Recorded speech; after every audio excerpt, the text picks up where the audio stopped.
Hi, third graders. It's Monday again. We're back.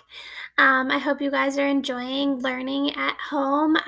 Just a reminder that our new packets are ready to be picked up tomorrow at Dewey. So I can't wait.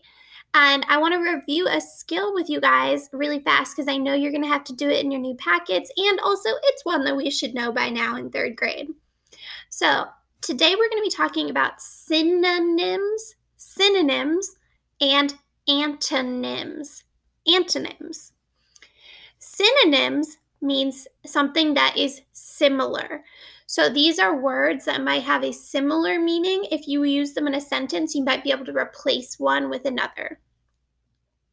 Then antonyms are words that have the opposite meaning. You can tell because it has the prefix "anti", which we have learned anti means not. So it means something that's not the same. So that means that they're going to be words that have the opposite meaning of whatever word was originally in the sentence.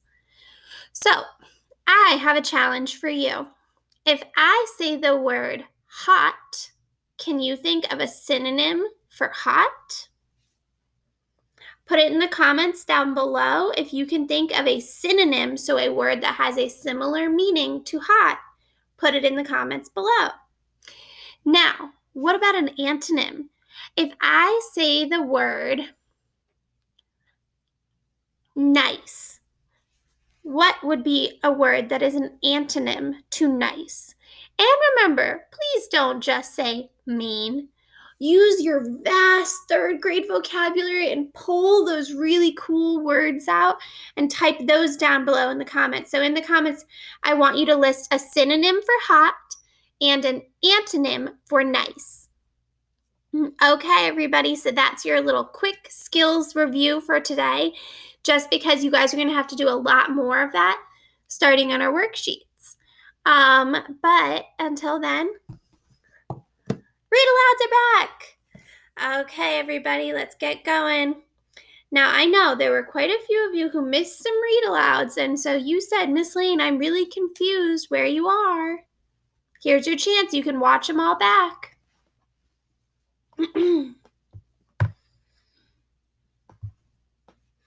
Later in the scullery, Lazy Susan mentioned to Marigold that the plans for the rebellion might be a trick by Olympia to ferret out any more traitors. Oh no, Marigold said. I know that's not true. I know where the idea came from. You do? Who? I can't say. It's a secret. The fewer people who know, the safer. I wouldn't want anything happening to you because you know. You know? But I wouldn't tell anybody. You don't know what you'd do under torture, Marigold said darkly. Nobody does. Oh, Lazy Susan said. Torture. I'm sorry, but I must protect you. You'll thank me someday. I hope so. I'm getting nervous. I was up on the third floor this afternoon arranging flowers when Mr. Lucasa, the Queen's new chef and courtier, brought her some outfits, and I could hear her yelling all the way from her quarters about something she didn't like. And it wasn't even anything important, just a bow in the wrong place or something. Her and her darn bows, Marigold muttered. What? Oh, it's just those bows. She's got to have a bow on everything, and she wants everybody else to have bows on everything, too. Sounds like you know her pretty well, said Lazy Susan. Well, I've been around here a long time, and it's hard to ignore so many bows. And as for the yelling, she's good at that, too. It'll be nice then when it's over if this thing works, right? Right. Marigold was getting nervous, too. So far, things had been going so smoothly that she was beginning to think something was wrong. Nothing ever went that smoothly. No one but Finbar was checking on the dungeon. No one seemed to notice the new maid in the scullery.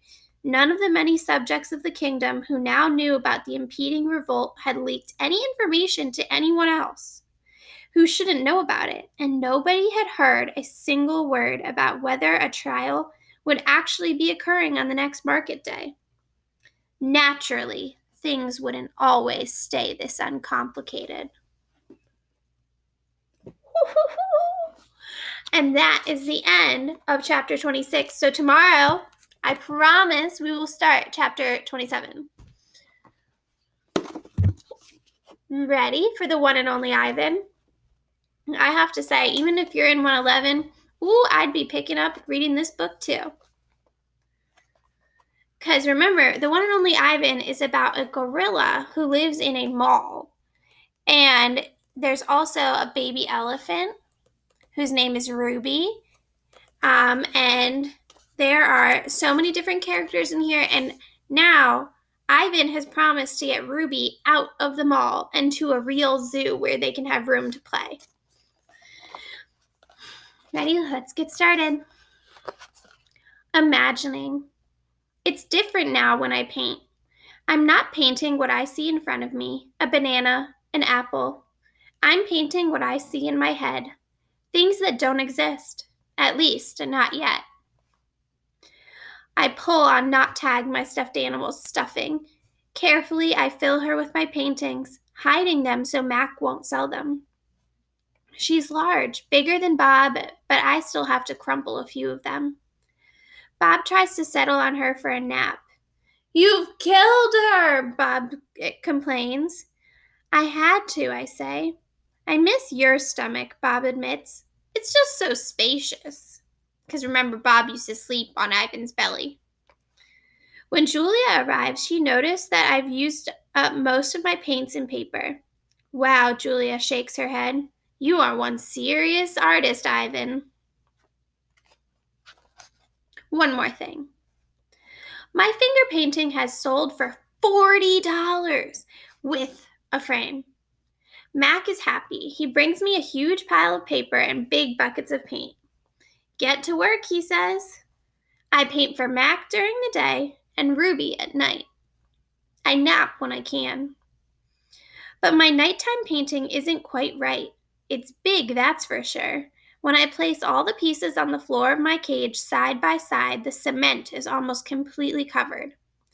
But something is still missing. Bob says I'm crazy. There's Ruby, he says, pointing with his nose. There's the zoo. There are the other elephants. What's wrong with it? It needs one more thing, I say. Bob groans. You're being a temperamental artist. What could be missing? I stare at the huge expanse of colors and shapes. I don't know how to explain to Bob that it isn't done yet. I just have to wait, I say at last. Something will come to me, and then I will know that my painting is finally ready. During the last show of the day, Ruby seems tired. When she stumbles, Mac reaches for the claw stick. I tense, waiting for her to strike back. Ruby doesn't even flinch. She just keeps plodding along, and after a while, Snickers jumps on her back. I lie in my cage with Bob on my stomach. We are watching Julia do her homework. She doesn't seem to be enjoying it. I can tell because she is sighing much more than usual. Again, for the 100th time, or maybe the 1,000th, I wonder what is missing from my painting. And for the 100th time, or maybe the 1,000th, I don't have an answer. Dad, Julia says as George passes by with a mop, can I ask you a question? May I? George corrects. Ask away. Julia glances down at a piece of paper. What's the difference between the word spelled Principal and the one spelled Principle?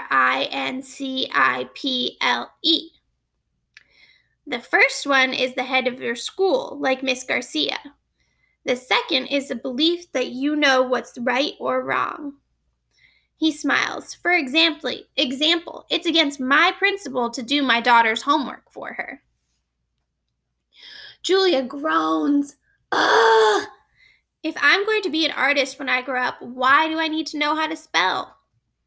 With a laugh, George heads off. Poor Julia, I think.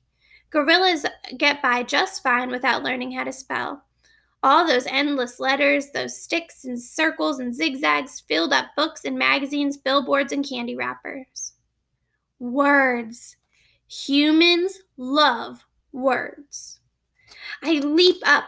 Bob goes flying straight into my pool. A word!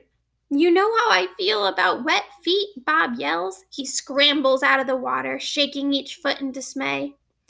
I look out my window at the billboard. I can still hear Mac's voice in my head. Come to the Exit 8 Big Top Mall and Video Arcade, home of the one and only Ivan, mighty silverback gorilla. I count to 12, and then I count to 12 again, just to be sure. Why is he counting to 12? Why do you think that's so important? Why is the number 12 so important? He started thinking about words. I really want to know what Ivan's up to.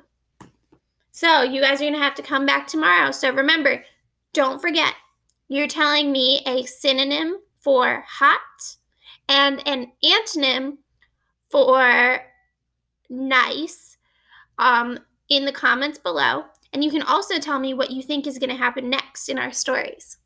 Okay, I'll talk to you guys tomorrow. Bye.